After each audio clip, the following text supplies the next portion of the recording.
And who's joining us online? Online, we have Bob Esch, we have Deb Musselman from the Pennsylvania News Media Association, Elam Herr, Gail Landis from the Greater Reading Chamber, Jeffrey Roche from Pocono Health Systems, Joseph Cottonero, Catherine Clabber, Mary Keenan from Weber Associates, Matt Briette, Maura Donnelly from PMA, Melissa Britcher, Michael Westover from Center for Literacy. We have Michael Yantis from Blue Cross of Northeastern Pennsylvania, Peter Calcara from PICPA, Peter Guttert from Dow Chemical Company, Scott Baker, Tim Phillips, Scott Zeloff, and Pam McCormick. Thank you all for being with us. Great group this morning, special week, all kinds of events going on in the General Assembly, all kinds of events going on tonight with the Chambers of Commerce, all entertaining and talking to lawmakers. And I'd be remiss if I didn't mention that tomorrow night is the PEG dinner, so I hope you'll join us for that, as well as a fascinating seminar tomorrow afternoon where we will have 5 authors talking about their perceptions of the last 50 years of Pennsylvania politics. Franklin Curry, Vince Caroci, John Baer, Brad Bumstead, and Terry Madonna. And then Larry Sabato will talk about his book, From the Kennedy Legacy, and what that's meant for American politics for the past 50 years. And then at the PEG dinner, Larry will be back with his crystal ball predictions for the 2014 elections. But meanwhile, there's more, yet more. Can't be. We have with us right now, for your entertainment and education, Drew Crompton, who is the Chief of Staff and Council President Pro Tem Joe Scarnati. Drew has been on Senate staff, he's now in his 21st year, has been instrumental in a number of major pieces of legislation, including the Marcellus Shale legislation and the Lobbying Reform Act. He brings to us a great background in public policy and law, studied at Dickinson and at Widener Law, and then joining the Senate staff. So Drew, thank you very much for being with us today. Thanks. As most of you know, I prefer to do Q&A.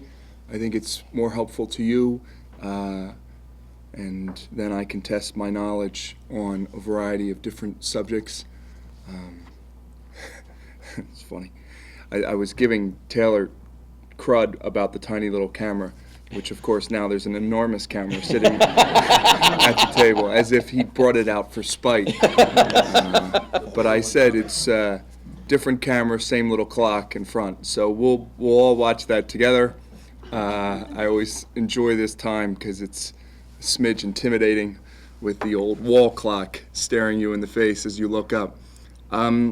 Look, I'll do 5 or 10 minutes on the budget, and then be happy to open up questions on budget or on topics du jour, including some of which Patty mentioned, but I'm glad to try to answer just about anything. I took some notes last night so as to be prepared. The first line that I wrote to myself is, April revenues look dreadful. And that was because there was children in the room. I would have used a better superlative for dreadful than that. Look, I think the bottom is about ready to drop out of revenues, and it's coming to a theater near all of us in about 2 or 3 days. It's hard to know how bad they are, but we will miss the mark according to our folks, and I don't want to be too specific because we won't know until the last day of collections, which won't be probably for, 3 or 4 days from today, but we're hundreds of millions of dollars off the mark for April. And so just when people thought the news couldn't get a smidge worse, we found a way to make the news worse. They're bad. IFO does their report on May 1st. They'll include, if not all, but just about all of the deficit of April. I think realistically we're talking about ending the year now probably 400 million somewhere in that park below estimates. We were staggering along up until April. We were just about meeting the mark. There were some oddities we can talk about in the budget, bank shares, the liquor tax that was forwarded, that made numbers look a little happier than they actually were up until April 1st, but they weren't all that bad.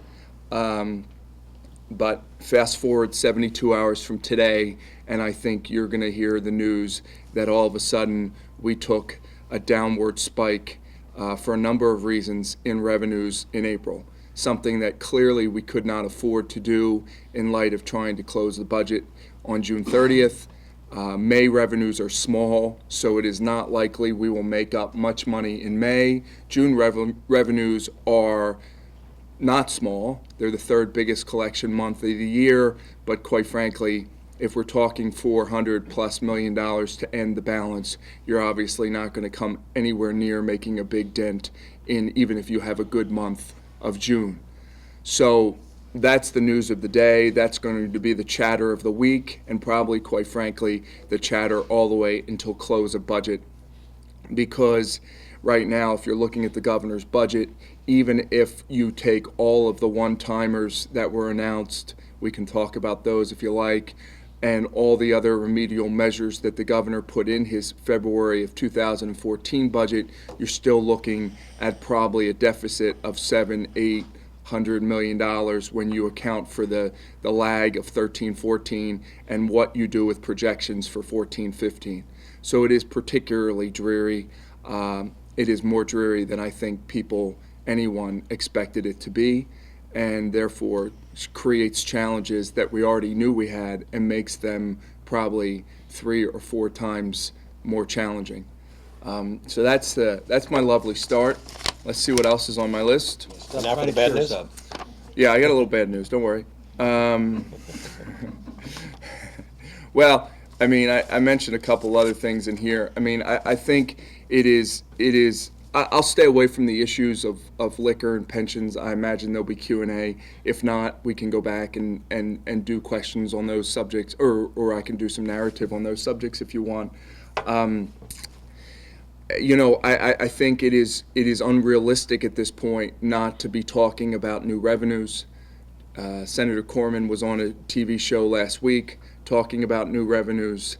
I think there are new revenues that are seemingly not accepted by everyone, and election year, and yes, as they all gasp and shake their fist, but there are going to be calculations for the executive branch and the legislative branch in light of the election, and I just think at this point, going back to some of the wells that we have been through for the last 3 years, and in my opinion, I think they were wells we had no other options to tap at the time, but I just don't see some of those alternatives suitable in the eyes of the members that I represent this year, as they have been necessary evils in the past. And if the question is, what about DPW? Maybe there is some realignment we can do in DPW, but once again, when we're talking about hundreds of millions of dollars, I don't think it's realistic to think that we're going to find them, all of that, or even a significant portion of that, through DPW corrections, and I've already talked about education. So those are the big 3, as you know. Why don't I take a break?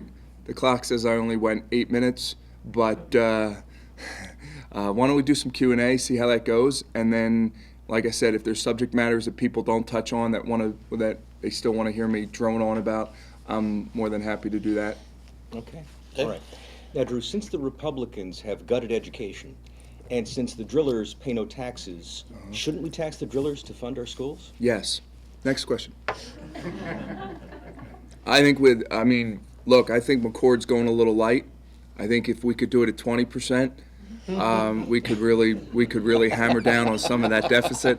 We got your bigger camera. You want a bigger tax, huh? Yeah. I mean, look, I don't know if we can get that tax into triple digits, but if you give the election a long enough time, look, I mean, I'll do 2 seconds on severance tax. It's somewhere my boss has been willing to have a conversation about in the past. Is he willing to have that conversation in the future? The answer is yes. Others would have to be willing to have a conversation. but it would have to be responsible. I mean, you know, this irresponsible proposals that are coming daily out of the Democratic gubernatorial governors folks are just not realistic. You know, I don't know what the rate should be, but I can tell you the priority of my boss is that the amount of money that is going to the locals should be sustained. We have had some conversations with the gas companies, and obviously one of their most important parts of all this is sustaining the local share, and that is because of, in light of the irresponsible opinion that came out of the Supreme Court on Act 13, the only thing that is keeping peace right now with the locals is that local share. It is allowing drilling to go forward in a relatively harmonious way, although obviously some municipalities are otherwise. But mostly across the state, we're still seeing peace, and I think that peace is generated into the dollars that are going through the locals in light of the impact fee that we put in place 3 years ago. So that is a non-negotiable in my boss's view. You know, if you want to talk about the state share, we could have that conversation. I think we're going to find out that state share has as much loyal participants or loyalists to the state aspect of the impact fee as the local does, but that's a conversation we're willing to have. And if there's additional revenue on top, then we could talk about where that goes as well. But I don't think it's realistic to have a high rate and an impact fee. I think you should take the impact fee out of the rate if you're going to do a rate. Look, it creates some certainty for the companies. I'm not here on their behalf by any means. I think they think the certainty is just fine the way it is. But if it's a responsible conversation that people want to have to ensure that the economic development across the Commonwealth continues at basically the rate that it's continuing today, and we can do some sort of severance tax with that principle still in place, I think it's something that my boss and others in our caucus, certainly not everyone, but others would be willing to have. But it's going to create some parameters, or we're going to go into that conversation with parameters. And look, who's kidding who? At some point, we're going to have this conversation. You know, now, next year, even with Governor Corbett for another 4 years, I think there's going to be, at some point, we're going to confront this conversation. That doesn't mean we haven't passed the severance tax. It just means, once again, sort of like the CSFT and other things, there will be conversations regarding these issues in light of the revenues that we're staring at. And, you know, besides the hue and cry of education, once we get the final number on April revenues, who's kidding who? The volume for severance is only going to go higher. But once again, if it's irresponsibility or an irresponsible rate with an irresponsible spend, it's not a conversation my boss is willing to have, and quite frankly, something that damages the economic development is once again a non-starter, as it is in the view of my boss. Well, Drew, I just wanted to follow up. Obviously, my question was a little bit facetious, but that is obviously the line of argument that's going to shape the debate over the course of this political year. And, you know, I would argue that it's not just a lie, it's a compound lie. And considering that Congresswoman Schwartz is speaking at the Press Club luncheon today, like, how should the R's push back on that? That you haven't funded the schools, and that you haven't gotten enough money out of this industry? Well, I mean, you know, questions are phrased in order to draw out the answers that people want to have. Look, I think people are losing the argument on whether we cut education. The gross amount we cut. Yes, we can blame Obama, we can blame the feds. They're all the right people to bear the bruises of why we had to decrease spending on education. But, you know, who's kidding who? People aren't buying it. That cement may not be set, but that cement is almost set. And so in my opinion, you talk about the reasons why you did what you did 3 years ago. I think Corbett does a pretty good job of that. But, you know, one of the things I think is lost in this, and maybe I'm changing subjects, but I'm perfectly willing to have more conversation about education cuts. The answer is is, every poll we've taken statewide, and I've seen a lot of them, is jobs and education. And when I was talking to folks from the Corbett world and others the other day, I mean, imagine the drumbeat on Governor Corbett if the unemployment rate went from 6% when he took office to 8% today. He wouldn't be able to wake up in the morning and not read that as a headline. And instead, the opposite is true. He basically took office at 8%, and right now unemployment is somewhere around 6%. 150,000 new private sector jobs have been created under the Corbett administration. I wouldn't stop saying that until more than just the cows came home. The bottom line is he has a story to tell on economic development. He has a story to tell on jobs, creating jobs in the Commonwealth. And so when people look at cuts and say, well, they were cuts, they were arbitrary, they were irresponsible, they were frivolous, and they didn't do anything. Look, maybe Corbett created a better economic climate, maybe he didn't.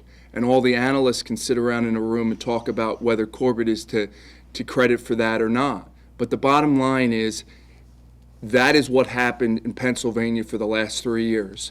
And on the Corbett administration, I think, have not done a good enough job talking about the unemployment rate. I know they tweet about it a lot. I follow their Twitter. But the bottom line is, shh, you're not allowed to laugh. I'm kidding. But, but it's more than that. It's trying to brand this idea that the economics and the economic development in Pennsylvania is considerably better today than it was when Corbett took office. And if that meant you had to cut up front in order to have dividends later, 6% unemployment rate, I mean, come on, folks. Do you know what Governor Rendell would do with a 6% approval? I mean, 6%, that was his approval rating. I'm kidding. No, it wasn't. A 6% unemployment rate? I mean, so we gotta message that better. We gotta talk about that more. And I think they really do have a story to tell. And if it meant paying up front with benefits later, that I think is exactly what's playing out in the economic world of jobs in Pennsylvania. And I think he has a story to tell, and I think he needs to, we all need probably to put that on the forefront a little more than we already have. And that's how I would defend the bad decisions or the tough decisions that we all had to make collectively, the General Assembly and the Governor's office, in order to have results. And if people want to say that we have a 6% unemployment rate because of Obama, or we have 6% unemployment rate because of God knows what else, let them. But you bet every person in the free world would blame Corbett if we had an 8% today. So he might as well start taking credit for the 6% that we have. Other questions? We're not actually recording this, right? Just between us and. All right, that's what I thought. Yeah. Very good. Health EPA, Medicaid, another big topic. Yep. Something that some states are opting into the offer from DC to expand Medicaid. Others are trying to do their own thing. As Pennsylvania is, we've applied for a waiver. There is some speculation in DC that the Obama administration might apply some politics in deciding about the waiver, looking at a governor whose polling is less than optimal for an incumbent. But where does the Senate, specifically Senate Republicans, stand on that, and what are the options, and how do we move forward? Look, I think we've been quieter, I would say, because of the fact that majority of this, if not a very large majority of this, rests. Excuse me. My 2-year-old would just say I burped. She's very proud of that. Anyway, tough crowd. Need the cookies. Yeah, we need cookies. We need more than cookies. We've been relatively quiet because the obvious ball is in the court of the executive branch. But that doesn't mean we haven't been supportive. We thought we should go some route that would expand health services to those lower income folks in light of the fact that the feds have put a substantial amount of money on the table. The Corbett administration went the route of Healthy PA, and I think we've applauded that. Look, the folks that don't, going back to the same people that sit on the wings and don't want Corbett to have any successes, can't support Healthy PA. Because then they're giving kudos where they don't want to give kudos. So I understand that. I think the administration understands that. I think it's a good plan. I hope it gets approved. I would have liked them to have success on a couple of the other components of their plan. But look, you know how those waivers go. They're negotiations with the feds. I mean, we've done them quietly, and usually they don't get this much discussion or notoriety, but waivers are discussions with the feds. Feds have money in it. We have money in it. They sit down with a bunch of folks who know this subject matter better than I ever will, and they have nuanced discussions on what is acceptable and what is not acceptable. I think they're doing yeoman's work, and I hope it gets approved. I hope it gets approved with a majority, if not almost all, of the components that they initially proposed. And I think we have told the administration time and time again, including as recent as Friday, that we are at the ready to hopefully pass anything that they need to pass in order to implement whatever the agreement is between the state and the feds within the parameters of the Healthy PA plan that they came up with. So if there's components that have to be statutory changes, right now they look like there's very few, if any, but if there's statutory changes that we need to make in order to implement the grand agreement, I believe the majority, if not all our members, are willing to make those changes. And so, but at this point, they have not been itemized to us. At this point, we don't know what they are. We have some suspects, but we're waiting for the timeline, which hopefully is not going to be extended all that much further. I'll let them talk publicly about how their negotiations are going, but I would summarize it by saying that they are relatively optimistic that a Healthy PA can get approved. If people come from the top of the feds and blow it up, well, I hope they're exposed for doing that, because to Corbett's administration's credit, they are trying to expand services to a whole class of folks that don't have it now. And I think that's the essence of what the federal law wanted, and I think Corbett is meeting them a whole lot further than halfway on that, and I think the plan should be approved. It needs a couple tweaks, so be it, and if it needs legislation, we'll hopefully pass it by the end of June. We've obviously talked a lot about the tough finances, and one of the drivers of that's the public pension liability issues. You sort of teased it. Is there any hope of getting something done by June 30 on that to help at least a little bit alleviate some of the pressure on the budget? I hope so. I think priority right now for the next 2 weeks and maybe beyond, but hopefully for the next 2 weeks, is doing something on liquor out of the Senate. Hopefully it will be something that can get approval through the House, or something close to it can get approved. Go ahead, take a little tangent for a minute. Tell us then about what liquor would look like first. Well, I truly am not briefed on all the specifics of liquor. I think it's going to be, a scaled back plan from what the House passed. I don't think it's fair to call it watered down. I think people want wine options and beer options in grocery stores. Whether we expand any licenses or not, I think continues to remain an open issue. And whether, what pathway is set up in order for someday to try to get a bigger piece of the pie, that's something we had in place that we were ready to vote on last year, some sort of evaluation after a period of time in order to close state stores. What kind of component gets into the final mix on that, I believe, is still an open issue. Caucus is going to be today and maybe even tomorrow on liquor discussions in my caucus. So, that's where we are on liquor. There's some optimism that we could pass something this week.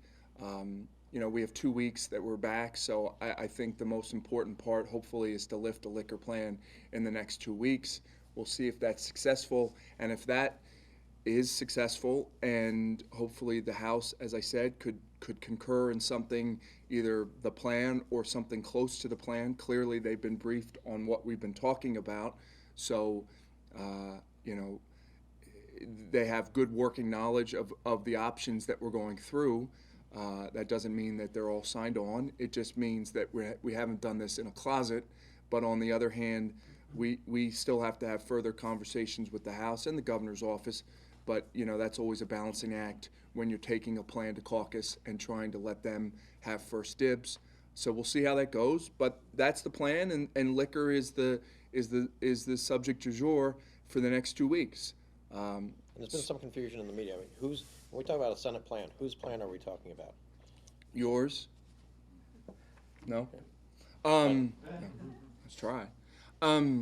Very tough crowd. So look, I think it's a conglomerate, and we have built this plan in the caucus with a variety of members and a variety of input.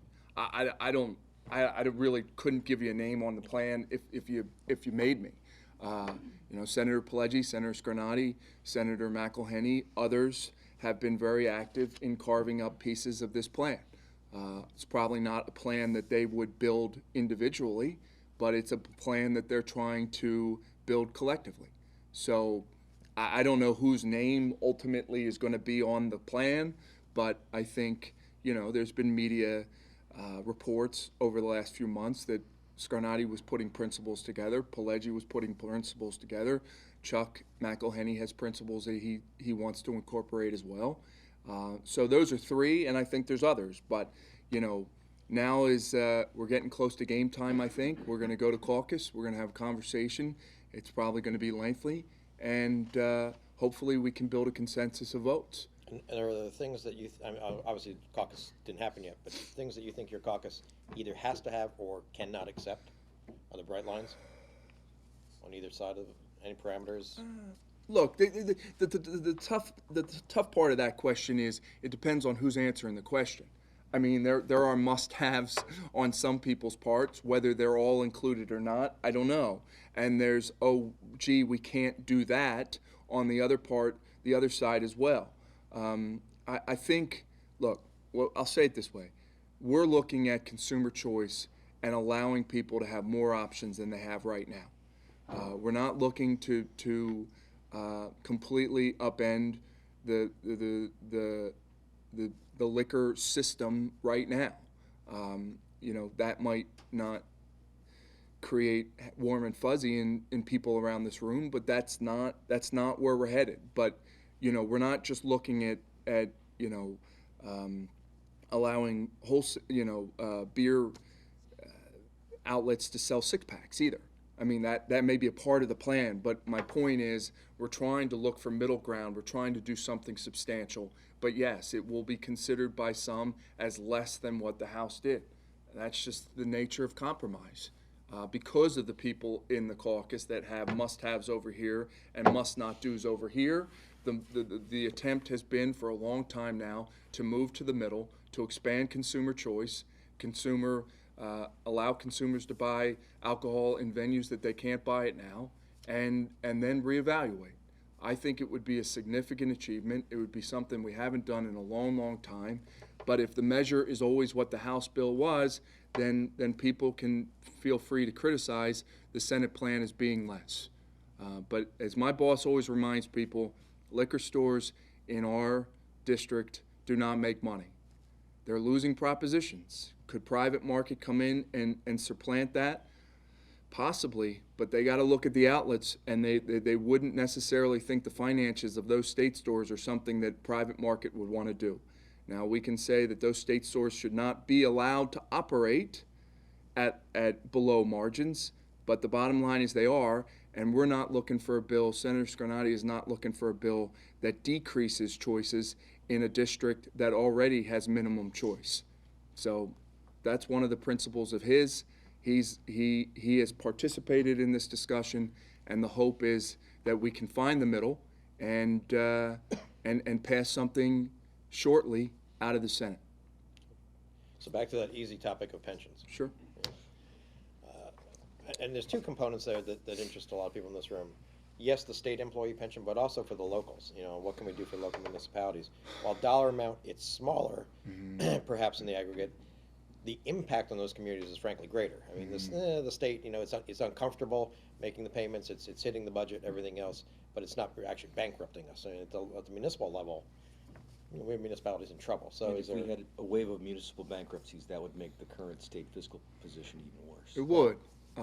Look, fair question. I think the way I would answer it is the focus is going to be on the state pensions, both PSERS and SERS at this point. You know, I think there's a responsibility that we get ourselves in order. Look, I know there's lots of people looking at the local pension amounts, and I know the underfunded percentages in some of those municipalities for what they're underfunded are downright staggering. And almost hard to believe when you see that pensions are 85% unfunded on locals. It's hard to even grasp, but that's where their pension amounts are. But look, I think the focus is going to stay at the state. They're going to stay at the two big outlets that I just mentioned. Look, we want to do something. We hope there's enough people at the table at the end of the day to get a plan done. We want to, there's significant interest in reforming the pension plans in our caucus.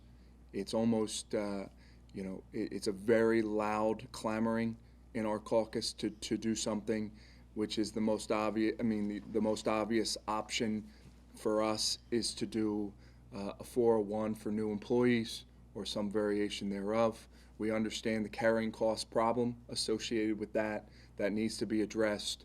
And if it means that we take some sort of hybrid approach that some of the House representatives have put forward, I think it's something that would garner pretty good support out of our caucus. It's the same problem we have with liquor, though. You know, we're operating on thin margins when it counts, when we're talking about votes. Look, 27-23 is a solid majority in our world. It's not as solid as we would like it to be, but it's a solid majority, except in the equation that you need 26 to pass something, and then it doesn't look quite as solid. So, you know, we're not getting Democratic support. We're not getting much Democratic support that we know of on liquor, or at least the plan that we're contemplating, and we're not likely going to get much support, if anything, on pension reform. It's just the way it is. I don't blame them for where they are, but that's where they are. They you know, they certainly haven't hid where they are on those two subjects. So, you know, that's just the dynamics, and therefore lifting product with 26 Republican votes is tight, and it's hard. I'm not whining. I'm just saying that's the way it is. And so, you know, we want to do a pension bill. We want to do a pension bill before the end of June. We hope there's enough folks around the table that can negotiate a final product. Yes, we need the savings in the budget of changing the collars, especially now more than ever. But, you know, it's very difficult to change the collars if you don't have reform. And, you know, our hope is we get there.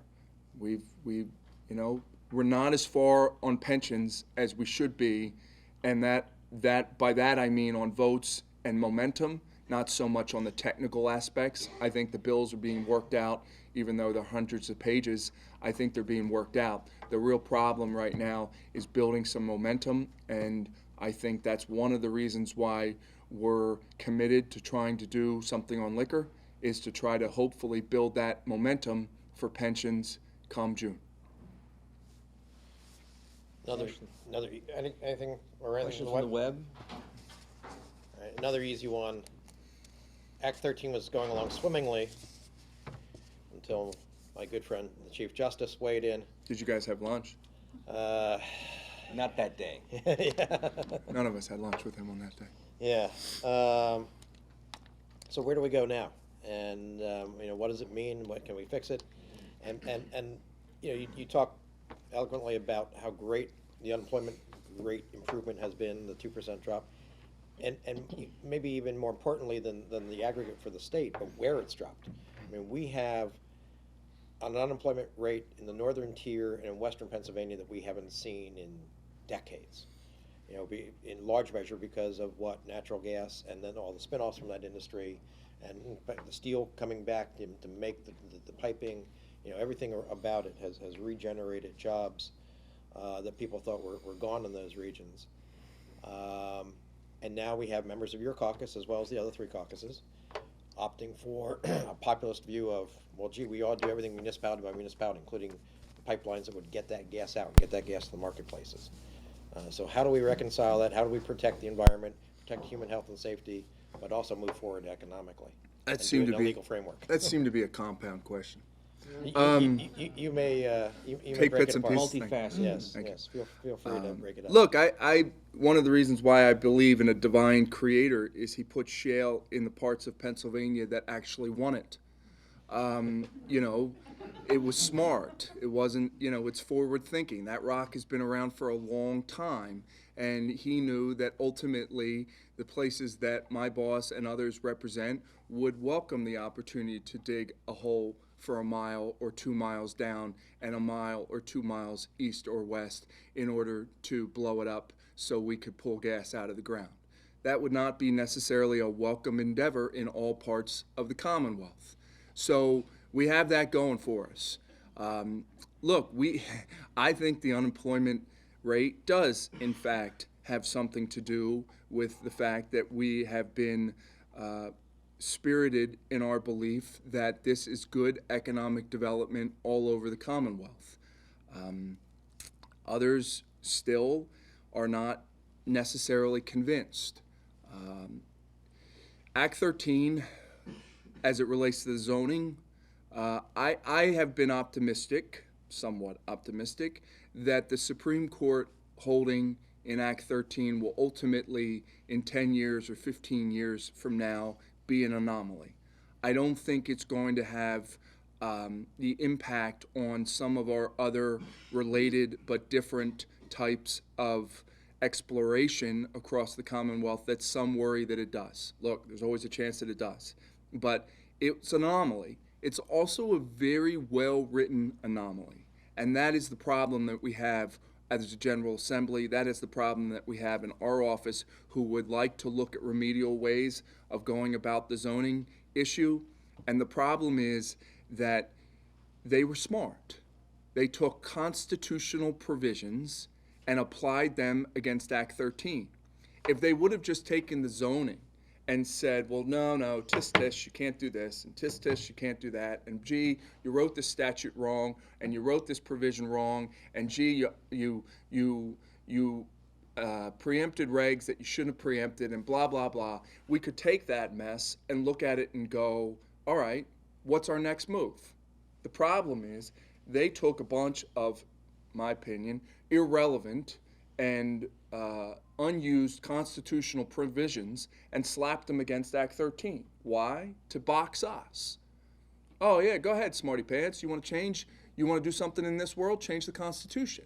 Well, you know, the likelihood of that is almost impossible as it relates to these concepts. So we are stuck in a holding ground right now because most of them, you know, whether it's due process, whether it's Article 1, Section 27 on the environmental provision, these were constitutional provisions that got slapped against us. We believed it was an issue of whether or not we could tell the locals to change zoning. We gave them a right. We took away some of that right. We thought the issue was as simple as that. The Supreme Court didn't want to decide that issue. They wanted to take constitutional provisions to box us. They did it. Congrats. You know, what are you going to say? So now what's our remedy? I think there's little ways that we can nibble back on some of these zoning issues. I think the pipeline is a separate issue, but we could talk about that. But on the zoning, I think there's ways that we can address it. But I won't lie, it's hard. But you know, that's the pile of crap that we were left under the 100-page plus decision. And there's not a lot of remedies going forward. Thankfully, some zoning is still in place. Thankfully, we still have the local funding that I talked about before that keeps some peace. I still think we could get the PUC to do a couple additional measures as it relates to their powers under Act 13 that might help us on zoning. But, we got to be careful. I mean, I know everybody thinks, that it's like comical to think that these companies would leave. But they make decisions every day. And look, I don't think if we pass something that all of a sudden every well comes out of the ground. I've never said that. My boss doesn't believe that. But the bottom line is it's incremental. We've had a very good 3 years of incremental progress with this industry. I don't understand why we want to shoot ourselves in the foot. But, some people are still not happy unless you get them out and make them stop. I will say, let me say one last thing. Let me say one last thing on a polling issue that I found interesting, that we did a statewide poll, and we asked the question this: do you think the industry is basically crapping up the planet, or do you think that it's creating jobs? The issue was a smidge more eloquent, or the question was a smidge more eloquent than that, but it was the two options, and it was, you could pick a not sure, but you don't get an option C, and about 60% of the people thought it's a job creating industry that should basically, my words, but their words sort of, applauded. About 35% of the people polled still believe that they're just effing the planet. But my point is, the reason why I highlight that is because of the fact that that's progress. I know that sounds crazy, and I don't have the political data from 3 years ago, but I can guess what it was. 3 or 4 years ago, if you asked people that question on whether it was about jobs or the environment, they would have done the environment at least 2 to 1. So over the 3 years, at least, the kudos that I can offer for people like you guys, like the industry, like others, like locals, they're starting to make the case that this isn't just about ripping up the planet. This is about something that is creating jobs, hopefully in an environmentally, generally safe way. And that message statewide is starting to seep in. That doesn't mean they don't want a severance tax. It just means that people are starting to view this industry differently, and I honestly think that that's the success of the last 3 or 4 years. Right. Well, so, and I appreciate your observation that we can't just take for granted that the companies don't change their strategies, change where they drill. But part of that is also got to be impacted by the inability to get the transmission lines in to get the gas out, because they can drill all they want. If they can't get the gas to market, they can't sell it, and at a certain point you can only store so much. Yes. And those lines unfortunately go through in some of those areas that the good Lord did not bless with the desire to want the industry. So we have the difficulties there, of the pipelines now at this point, and the manufacturing that comes from processing the material, making it into other products, where, Berks County, people trying to shut down a plant that would use exactly what we said. Let's use the natural gas, get the value add here. Let's not just pump it and sell it, but do something with it and add value. In a very Republican area, in an industrial park. So I'm somewhat at a loss to explain the thought process of the people, but politically and public policy-wise, I don't know how we move forward. The one thing I'll say about pipelines is that Act 13 was pretty smart. We didn't get overly in-depth on the pipeline issue, and we stayed out of the way. I thought there would be subsequent legislation. We have been smart generally to stay out. I mean, obviously, as most of you know, if not all of you know, that pipelines is negotiated private deals. And hopefully they don't have to go 7 miles to go 1 mile in order to find a way to get it to market. But to the degree that they can negotiate that underground space with private lease owners or companies or what have you, they've been working. And look, perhaps there's still too much consternation on pipelines, but I think the one thing that we can do that generally helps the industry and the economic development as it relates to pipelines is to stay out of the way. If they can continue these leases, now look, I'm not answering for Berks, but I'm saying that a lot of Mark West and lots of other companies are coming in, spending billions of dollars developing this pipeline, and they've developed it in the last 3 or 4 years. Yes, they still got a long way to go. But as I always said, if you can find a way to get a pipeline through Manhattan, you can find a way to get a pipeline through most of the Commonwealth of Pennsylvania. And if they all of a sudden they woke up in New York City that natural gas is a godsend to the people living in the Upper West Side, we should find a way to get it through most of the areas of the Commonwealth of Pennsylvania. Maybe pipeline's got to go a little longer than they'd rather in order to find the sweet spot on where it needs to get maneuvered. But honestly, I think it's doable. And as long as we don't over-regulate the issue of pipelines, I think in 3 years from now, they're going to have the same success that they've had in the last 3 years. Chris? I am not aware of an extraction tax being applied to or talked about being applied to the other extraction industries we've had in this state. Oil, regular natural gas, coal, timber, water. What makes the Marcellus so special that the conversation now seems to be not if, but when?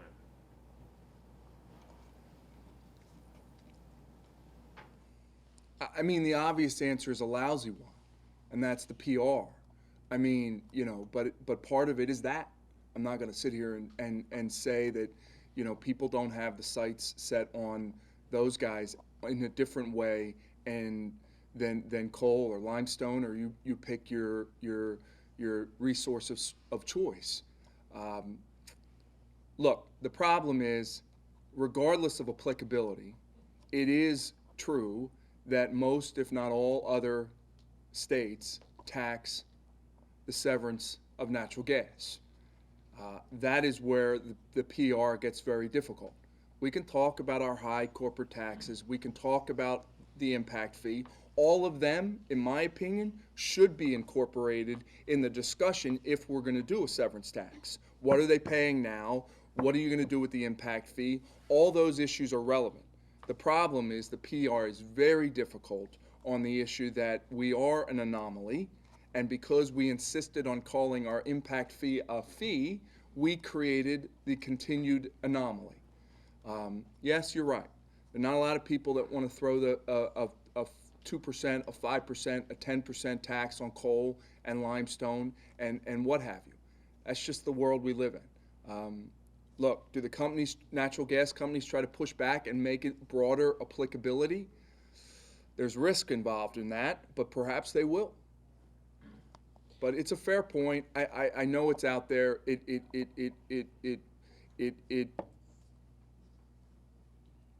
makes the feathers of the industry quite angry in light of this applicability being targeted just for them. But I don't know if that's going to change. Well, there's something else that ruffles feathers in that other states that have a severance tax that's applied to natural gas, that there are abatements, that the states recognize periods for reclaiming the investment capital that went into the well in the first place, and there hasn't been any discussion that I've heard from the various proponents of a severance tax about okay, well, we don't have this particular tax where other states do. He who says A must say B. If we're going to have one of these taxes that other states have, shouldn't they be structured the way they are in Texas and Oklahoma and so on? Look, I'm familiar with Texas and Oklahoma and Arkansas and others who have a different modeling of rate. It's not a subject matter that I think my boss and others who would have a conversation are willing to have a conversation about until there's a real conversation. Yeah. I know that sounds ridiculous, but it's true. Yeah. I mean, we're not going to talk about abatements. We're not going to talk about rates. We're not going to talk about structure unless people are willing to have that conversation. If people want to have that conversation and model it off another state or allow some sort of post-production issue or an abatement of a rate for a period of time or all these different ways that, yes, other states have done it, that's a conversation that I think is absolutely relevant at the time that you have a serious conversation about this. Yeah, and Your point's very well taken. But I mean, we're not going to get in a room with ourselves. Yeah. And we're not going to walk around and go, well, gee, should we use Texas, Drew, or should we use Arkansas? Yeah. Or, gee, today I really like Oklahoma. I mean, the point is, if people want to have a conversation, we will, and we do understand the different ways that the state have applied. I don't completely understand the way Texas applies the model. I think you actually have to be a PhD to discern what their structure of that tax Yeah. really is. Yeah. But that being said, we'll bring in a couple PhD friends who can figure out Texas. Yeah. But that's a conversation that I really think is a cart before the horse at this Absolutely. point. But like a week ago, when Miriam Fox was sitting in this chair, it was a money. How'd she do? Just you know, out of rival sort of. Yeah, no. I mean,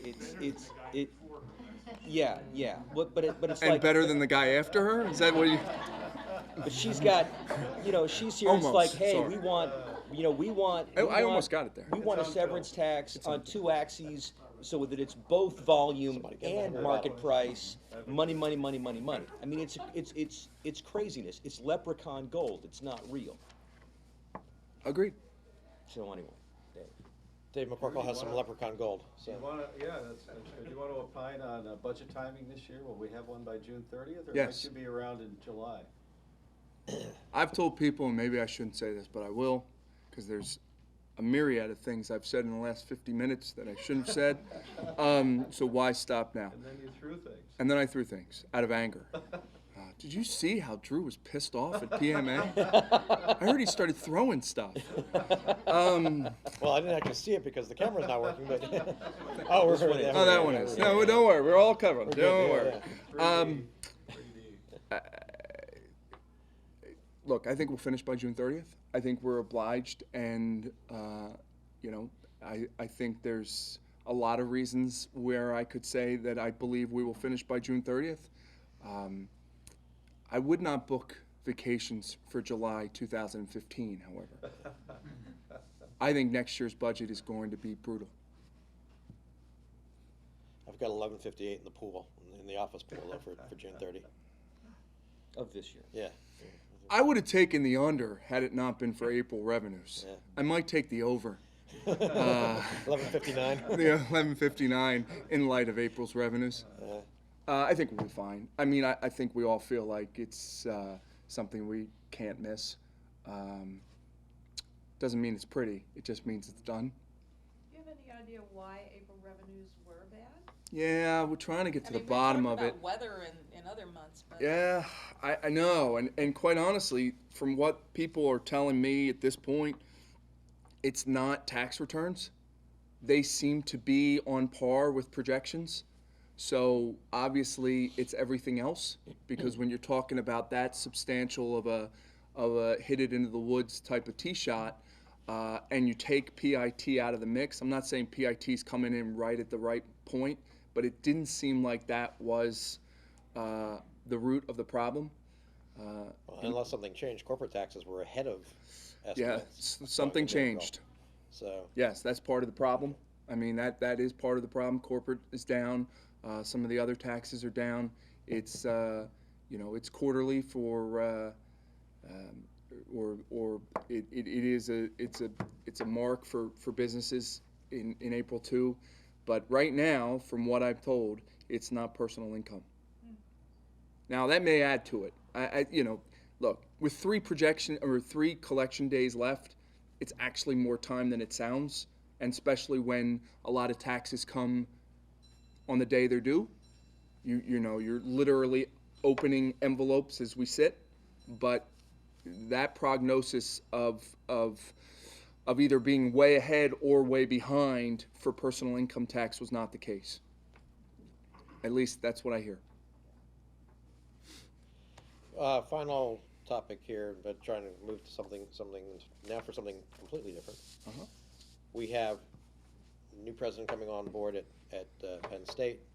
Later this year, a new chancellor at Pitt. We already have a new chancellor of state system of higher education. So a lot of new people there, people in the legislature looking at the roles of the historic role of our state universities. Is there any reform out there on higher ed as we look at things and say, well, gee, how can we do things better? How can we save money? How can we use the state resources more effectively? Yours is a caucus that's always cared very much about all of our state-related and state-owned universities. So any thoughts of using this time of transition and change to move forward with some kind of reform there? Look, our state system specifically, before you get to the state relateds, they need an overhaul. I mean, we have the universities that some want to succeed from the state system, and because the Westchesters and others are incredibly dynamic, and we have those that are not anywhere in the ballpark of drawing the resources, the students, such as Mansfield, that's in my boss's district, which is, quite frankly, kindly struggling. So, I think we are trying to give the new state system president some time. He looks like he sounds as if he wants to tackle these issues on the state system side, and we welcome it. Obviously, we don't want Mansfield to go anywhere, but I think the only way you make Mansfield vibrant is to pick market thing or subjects that they can do and stress those. They are going to have they need to have more of a streamlined approach than has been in that system and in that particular university in the past. I mean, so I think he understands the substance of the fact that we have universities in our state system that are in radically different places right now, and I hope that he comes with a whole broad list of how to address those issues. But I think people that I work for are giving him some space to do that, and then it's going to rise and fall on whether we have the gumption to address those issues. I think state relateds are different. I think the retirement of Nuremberg in Pittsburgh is huge. He's a man that has become an icon both in the capital and in the Pittsburgh region. You can't say enough good things about the fella. The bottom line is his presence for not just Pitt, but for all the state relateds is going to be immensely missed. He is truly a gentleman and a scholar, and I just think that we have a lot, the shoes to fill, not just for his university, but for all four of those universities is enormous. And, we're just going to have to see where we go with state system. Anything, obviously, that minute you mentioned state system, all you can do is talk about Penn State for what they're trying to do. If we had more time, we could talk about Corman's lawsuit and what it could mean to the consent decree and everything as it relates to Penn State. We're at crossroads with that issue right now, and the Commonwealth Court obviously gave Corman and McCord an enormous victory against the NCAA, and how that plays out is, quite frankly, probably a college class in itself, and it's going to be a fascinating ride as you watch the rest of that unfold. Has already been interesting. It's going to get more interesting as we go. And so as it relates to greater reform for state relateds, I think until the dust settles in Pittsburgh and the dust settles with the NCAA as it relates to Penn State, I don't think necessarily, in my opinion, you're going to see any substantial reforms of the state relateds, at least right now. Okay, well, we'll have to leave it there. Maybe we'll bring you back for that one class. Thank you very much. Thank you.